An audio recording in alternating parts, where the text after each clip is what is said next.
तुम चाहो तो अभी से पैसे कमा सकते हो, तुम्हें नई नई चीजें सीखने को मिलेंगी बेटा। तुम्हें पता है हमारी धरती एकमात्र ऐसा ग्रह नहीं है जहां पर जीवन हो, सच में और भी कई ऐसे ग्रह हैं। वीर सोचता है कि वैसे ही मेरी ग्रह दशा खराब चल रही है और अंकल नए ग्रहों के बारे में सिखा रहे हैं।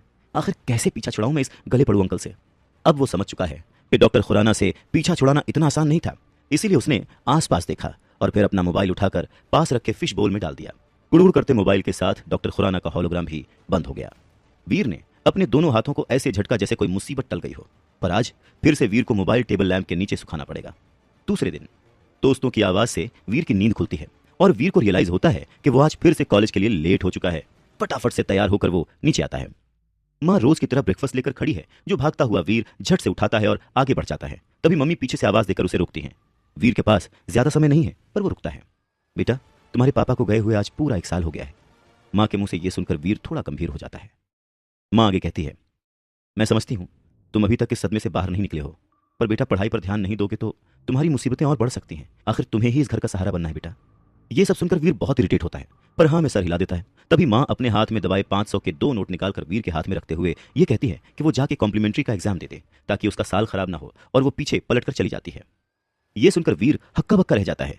उसे एहसास हो गया था कि माँ को उसके फेल होने के बारे में पता चल चुका है। तब भी मम्मी ने इस बारे में कुछ नहीं कहा। फिर वीर भी घर के बाहर की तरफ बढ़ जाता है। पापा की मौत के बाद वीर का पढ़ाई में मन लगना बिल्कुल बंद हो चुका था। वो बस रियलिटी से दूर रहना चाहता था। इसीलिए कॉम्प्लीमेंट्री एग्जाम के लिए मिले पैसों से वो दोस्तों के साथ फिल्म देखने चला जाता है। पूरे दिन कॉलेज छोड़कर मम्मी से मिले पैसों से मस्ती करने के बाद वीर के दोस्त वीर को घर छोड़ने आते हैं। घर के बाहर खड़े 3 लोग वीर की मम्मी पर चिल्ला रहे हैं। सारे दोस्त ये देखकर हैरान हो जाते हैं, लेकिन वीर को एहसास हो गया था कि आज फिर उसकी बुआ और चाचा उसकी माँ से प्रॉपर्टी को लेकर लड़ाई करने आई हैं। वीर दोस्तों के सामने एम्बैरेस्ड फील करने लगता है। प्रेरणा, आखिर तुम चाहती क्या हो? ये घर हमारे माता पिता का है और मेरा और मेरे भाइयों का इस पर बराबर का हक है। अब जब विहान भैया नहीं रहे तो हम उनकी पत्नी और बच्चों को परेशान नहीं करना चाहते। घर बेचने के बाद उनका जो भी हिस्सा बनेगा वो हम तुम लोगों को दे देंगे, लेकिन अगर तुम ये पूरी हवेली हड़पने की फिराक में हो तो हम ऐसा कभी नहीं होने देंगे। वीर की बुआ चिल्लाती है। तभी वीर के चाचा भी लपक पड़ते हैं। हाँ, या तो फिर हमें इस घर की कीमत के हिसाब से 3 करोड़ रुपए दे दो, या ये घर खाली करो ताकि हम इसे बेचकर पैसे आपस में बांट सकें। वीर की मम्मी और बहन सहमी हुई थी। बहन तो माँ को पकड़कर रोए जा रही थी। 3 करोड़ रुपए मैं कहां से लाऊंगी भाई साहब? वीर के पापा के जाने के बाद जो हमारी हालत है वो आप सबसे छुपी नहीं है, वीर की मम्मी ने गिड़गिड़ाते हुए कहा। यह सुनकर वीर के दोस्त वीर की तरफ देखने लगे। वीर को लगा जैसे उसकी इमेज का बंटाधार हो रहा है। अगर अभी उसने कुछ नहीं किया तो यहाँ भी लुटिया डूबी समझो। तभी वीर अब उस लड़ाई में कूद पड़ता है। आप लोगों की हिम्मत कैसे हुई ऐसे मेरे घर पर मेरी माँ को आके धमकी देने की? वीर को ऐसे गुस्से में चिल्लाते देख सब हैरान रह जाते हैं। आप लोगों को शर्म नहीं आती? मेरे पापा ने आप लोगों की कितनी मदद की है। आप सबके फैमिली बिजनेस को अकेले बचाया है उस स्टार ग्रुप से, और स्टार ग्रुप से दुश्मनी की वजह से ही उनकी जान चली गई। अब उनके जाने के बाद आप लोग उनके परिवार को परेशान करने आते हैं। मम्मी उसे रोकने की कोशिश करती है। अब बेटा तू शांत हो जा, पर वीर का गुस्सा अब दहलीज पार कर चुका था। ए बच्चों, बिजनेस का छोड़ और इस घर की बात कर। ये घर हमारे फादर का है जिसमें हम सब भाई बहनों का बराबर का हिस्सा है। बड़े चाचा फुफकारे, अगर हमें इसमें हिस्सा नहीं मिला तो हम कोर्ट में जाएंगे, वरना बोल अपनी माँ से कहीं से लाकर हमें 3 करोड़ रुपए दे दे। चुप, माँ से क्यों बोलूं? मैं अपनी माँ का बेटा वीर, मैं तुम सबसे वादा करता हूं कि मैं तुम्हारे 3 करोड़ लेकर तुम्हारे मुंह पर मारूंगा। वीर दहाड़ता है। दोस्तों के साथ खड़ी वो लड़की मुस्कुराती है, जिससे वीर का कॉन्फिडेंस 7वें आसमान पर पहुंच जाता है। अब निकलो मेरे घर से, वरना मैं कुछ गलत कर बैठूंगा। बेटा तेरे पास बस 6 महीने का समय है, देख ले क्या कर सकता है। ये बोलकर बुआ और बाकी चाचा वहां से चले जाते हैं। वीर की मम्मी हैरानी में उसे देखती रह जाती है। वीर भी घर के अंदर चला जाता है। स्टाइल मारने के चक्कर में 3 करोड़ देने के बाद तो वीर बोल आया था, पर वो इतने पैसे लाएगा कहां से? उसने तो अपनी समस्या और बढ़ा ली थी कि तभी उसे डॉक्टर खुराना का ख्याल आता है।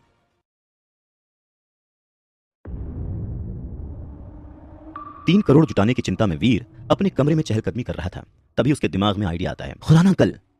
खुराना का नाम लेते ही खुराना का होलोग्राम फिर उसके मोबाइल में अचानक से अपीयर होता है, जिसे देखकर हर बार की तरह वीर डर जाता है। हाँ पुत्र, तूने मुझे बुलाया? खुराना बोलता है। अंकल आप अलादीन के जिन हो क्या कि मैं आपका नाम लेता हूं और आप अपीयर हो जाते हो? वीर जेन्युइनली ये जानना चाहता है। खुराना हंसता है। अरे बेटा, मैंने तुम्हारे मोबाइल पर वॉइस कमांड इंस्टॉल कर दिया था ताकि किसी भी मुसीबत में तुम मुझको बुलाओ तो मैं जल्द से तुम्हारी मदद के लिए आ सकूं। ये सुनकर वीर उनसे पूछना चाहता है कि आपको इसके अलावा कोई और काम धंधा है कि नहीं, पर पैसा न मिलने के डर से वो नहीं पूछता, चुप रह जाता है। बोल पुत्र, क्या हेल्प चाहिए तुझे? खुराना पूछता है। हेल्प तो चाहिए अंकल। वीर बोल ही रहा था कि खुराना बोलता है, तो फिर आ जाओ मेरी लैब, लैब भी घुमा दूंगा और बातें भी कर लेंगे। मैंने तुम्हारे मोबाइल पर लोकेशन भेजा है, देखो। Okay, see you soon. ये बोलकर खुराना फोन काट देता है। इतनी तेजी में ये सब होता है कि वीर प्लेजेंटली सरप्राइज रह जाता है। वो सोचता है कि खुराना इतना बड़ा साइंटिस्ट है तो 3 करोड़ तो होने ही चाहिए उसके पास। वीर खुराना के दिए हुए पते पर पहुंच जाता है और चारों तरफ देखता है। वो किसी बड़े ऊंचे कांच वाली बिल्डिंग की कल्पना लिए चारों तरफ देख रहा है। आखिर इतने बड़े साइंटिस्ट हैं खुराना अंकल, तो उनका ऑफिस भी तो शानदार ही होगा। पर वहां तो बस एक टूटा फूटा मकान दिख रहा था। वीर कंफ्यूज था कि तभी उस टूटे फूटे मकान से खुराना भागता हुआ बाहर आता है। अरे पुत्र, तू आ गया, welcome welcome welcome in my lab. Khurana की बात सुनकर वीर के मन में बस एक ही ख्याल आता है, खोदा पहाड़ निकला चूहा। खुराना उसका हाथ पकड़ के लगभग घसीटते हुए अंदर ले जाता है। अंदर आने के बाद का नजारा देखकर वीर को लगता है भैया गई भैंस पानी में। कबाड़ी की दुकान भी उस घर से ज्यादा अच्छी थी। अब वीर अपनी भावनाओं पर काबू नहीं रख पाया और अपना सवाल दाग ही देता है। अंकल, आप तो कह रहे थे कि आप बड़े साइंटिस्ट हैं। इस पर खुराना हड़बड़ाता है। हाँ हाँ हाँ, क्यों क्यों किसी ने कुछ और बोला है क्या? वीर सरकास्टिक होकर कहता है, नहीं, वो इतना बड़ा ऑफिस देखकर लग रहा है। वीर बोल ही रहा होता है कि खुराना पास लगे एक बटन को दबा देता है, जिससे पूरा का पूरा फ्लोर हरकत में आ जाता है और किसी लिफ्ट की तरह नीचे जाने लगता है। वीर लगभग लड़खड़ाते हुए गिरने वाला होता है, पर खुराना उसे सहारा देता है। ये क्या है अंकल? हाँ, वीर घबरा कर कहता है, पर उसके जवाब में खुराना बस मुस्कुराता है। वीर ऐसी सिचुएशन में उसे मुस्कुराते हुए देखकर गालियां देना चाहता है, पर बाद में पैसे ना मिलने के डर से वो चुप ही रह जाता है।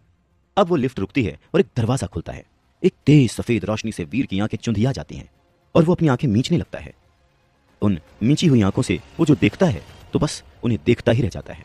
एक बड़ी विशाल लैब, जहां हर जगह हाईटेक मशीन्स लगी हुई हैं, बड़ी बड़ी स्क्रीन्स लगी हुई हैं, जिसमें अलग अलग डेटाज और वीडियोस चल रहे हैं। बड़े बड़े ट्यूब्स में से फ्यूम्स निकल रही हैं और रोबोटिक हैंड्स अपने अपने काम में लगे हुए हैं। ये खुराना की लैब से ज्यादा आयरन मैन का वर्कशॉप लग रही थी। वीर को लगता है जैसे वो अपने सपनों की दुनिया में पहुंच गया है। वाह अंकल, ये तो तहलका है। वीर के मुंह से निकले हुए शब्दों को सुनकर खुराना ऐसे खुश होता है जैसे अपनी खूबसूरती की तारीफ सुनकर कोई लड़की खुश होती है। मेरी लैब है, मेरा, खुराना अपनी तारीफ करते हुए कहता है और अपनी मशीन्स को ऐसे देखने लगता है जैसे मशीन्स ना होकर उसके पालतू जानवर हों। बोल पुत्र, तुझे क्या हेल्प चाहिए? तू जो बोलेगा मैं दूंगा, आखिर तू मेरा यार का पुत्र है।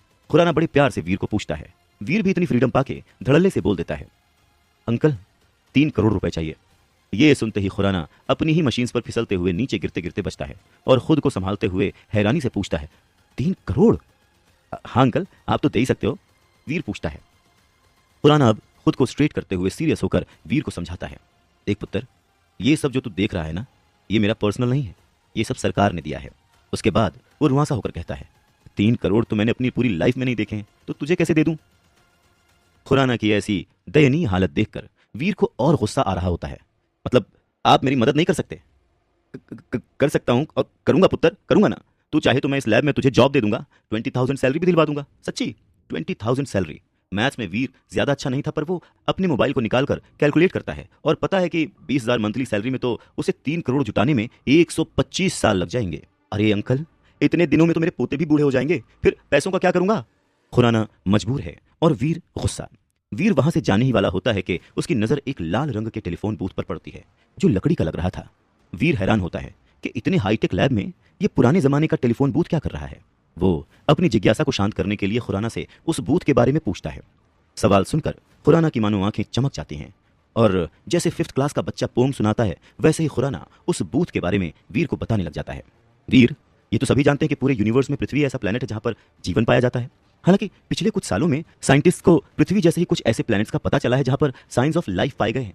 हमारे जैसे ही लोग, हमारे जैसे ही जानवर और हमारे जैसे ही पेड़ पौधे, लेकिन देखने में हमसे काफी अलग।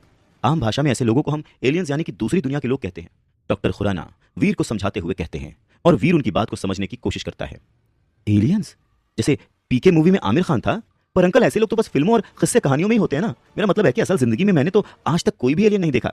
हाँ, बचपन में मेरा सपना था कि मैन इन ब्लैक मूवी की तरह मेरा भी किसी एलियन से आमना सामना हो जाए, पर फिर मैं बड़ा हो गया और इस सपने को मजाक में लेने लग गया, क्योंकि मैं समझ गया था कि ये सब सिर्फ किस्से कहानियों में होता है। डॉक्टर खुराना की बात सुनकर वीर काफी कंफ्यूज था। डॉक्टर खुराना ने मुस्कुराते हुए वीर से कहा, हमारी फिल्में और कहानियां कहीं ना कहीं हमारी असल जिंदगी से ही तो जुड़ी होती हैं वीर, और अब तो साइंस ने भी इस बात को मान लिया है कि एलियंस होते हैं। खैर, अब ये बात तुमसे कैसे जुड़ी हुई है मैं उस बारे में तुम्हें बताता हूं। और फिर वीर ध्यान से उनकी बातें सुनने लगता है। पिछले कुछ सालों से हमारी एजेंसी टाइटन ग्रह में एक सीक्रेट मिशन चला रही है, जहां हर साल हम कुछ लोगों को टाइटन ग्रह पर भेजते हैं। दरअसल उस ग्रह पर डेवलपमेंट अभी भी अपनी पहली स्टेज पर है, इसीलिए वहां के लोग अभी पूरी तरह से विकसित नहीं हो पाए हैं। वहां कई लोग ऐसे हैं जो कि ना तो पूरी तरह से इंसान हैं और ना ही पूरी तरह से जानवर। मतलब उनके शरीर के कुछ हिस्से तो इंसानों जैसे हैं, लेकिन उनकी हरकतें और दिमाग जानवरों जैसा है। साथ ही साथ वहां कुछ जानवर ऐसे भी हैं जो विकसित होकर बहुत खतरनाक होते जा रहे हैं।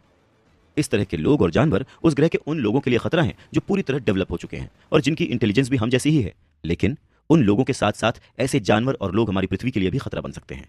इसीलिए हर साल हम अपने प्लेनेट से कुछ लोग टाइटन ग्रह पर भेजते हैं, ताकि वो लोग हमारी पृथ्वी की तरफ बढ़ रहे खतरे को वहीं पर खत्म कर सकें। ये टेलीफोन बूथ उसी टाइटन ग्रह पर जाने का पोर्टल है। वीर कंफ्यूज्ड है और सवाल पूछता है, अंकल, जब उस ग्रह पर इतना खतरा है तब लोग वहां जाते ही क्यों हैं? हाँ? खुराना मुस्कुराता है और कहता है, पैसे कमाने और ताकत पाने के लिए। वीर प्लेजेंटली सरप्राइज हो जाता है और पूछता है कि लोग कितने पैसे कमा सकते हैं वहां पर? अनलिमिटेड। समझ रहे हो? अनलिमिटेड। खुराना इस तरह से खुश होकर बोलता है जिससे वीर को यकीन हो जाए कि उसकी पैसों की समस्या भी टाइटन ग्रह पर जाकर खत्म हो सकती है। वीर सोचने लगता है। वीर को देखकर खुराना को भी एहसास होता है कि वीर टाइटन के बारे में सोच रहा है। खुराना तुरंत ही वीर के सपनों पर पानी फेरते हुए कहता है, नहीं नहीं, पर तुम वहां नहीं जा सकते, इसलिए सोचो भी मत। वीर हैरान हो जाता है, अरे भाई, तुम मेरे जिगरी दोस्त के इकलौते बेटे हो, यानी मेरे भी बेटे जैसे ही हुए। मैं तुम्हारी जान खतरे में नहीं डाल सकता। तुम घर जाओ और कोई और रास्ता ढूंढो पैसे जुटाने का। ये कहते हुए खुराना वीर को उसकी लैब से बाहर जाने को कह देते हैं। हालांकि वीर घर की ओर निकल जाता है, पर खुराना की बात उसके दिमाग में किसी साइंस फिक्शन फिल्म की तरह घूम रही थी। पर साथ में अफसोस भी है कि वो परिवार के लिए पैसे नहीं जुटा पाया। वीर जैसे ही घर पहुंचता है तो देखता है कि उसके लफंटर दोस्तों की टोली बाहर ही उसका इंतजार कर रही है। वीर समझ जाता है कि वो लोग कल वाली बात पर उससे सवाल पूछेंगे और वो एम्बैरेस होगा। इसीलिए जैसे ही वो दोस्तों से मिलता है, खुद ही सारी कहानी सुनाना शुरू कर देता है कि कैसे उसके फादर ने उसके डूबते हुए फैमिली बिजनेस को संभाला और उसकी बुआ और चाचा की शादियां करवाईं, उन्हें घर दिलवाया, उनकी वजह से स्टार ग्रुप से पंगा भी लिया जिसकी वजह से उनकी जान चली गई। पर उनके जाने के बाद उसकी बुआ और चाचा उन्हें दादाजी के घर से निकालना चाहते हैं। वीर की कहानी सुनकर सभी दोस्त उसे सिंपैथी दिखाते हैं। अभी अभी जवान हो रहे लड़कों के खून में कुछ ज्यादा ही उबाल होता है, पर दिमाग उतना ही कम होता है। ऐसे ही दिमाग से वीर के दोस्त उसे सलाह देते हैं कि वीर को बुआ के घर से जाके इस घर के प्रॉपर्टी के पेपर्स चुरा लेने चाहिए। उसके बाद बुआ हो या चाचा कोई भी उन पर घर खाली करने के लिए लीगल एक्शन नहीं ले पाएगा और उसे 3 करोड़ रुपए भी नहीं देने पड़ेंगे। वीर भी तो उसी उम्र का है, उसे भी आइडिया जम जाता है। वो डिसाइड करता है कि कल रात वो बुआ के घर में कागज की चोरी करने जाएगा। शाम ढलने को है।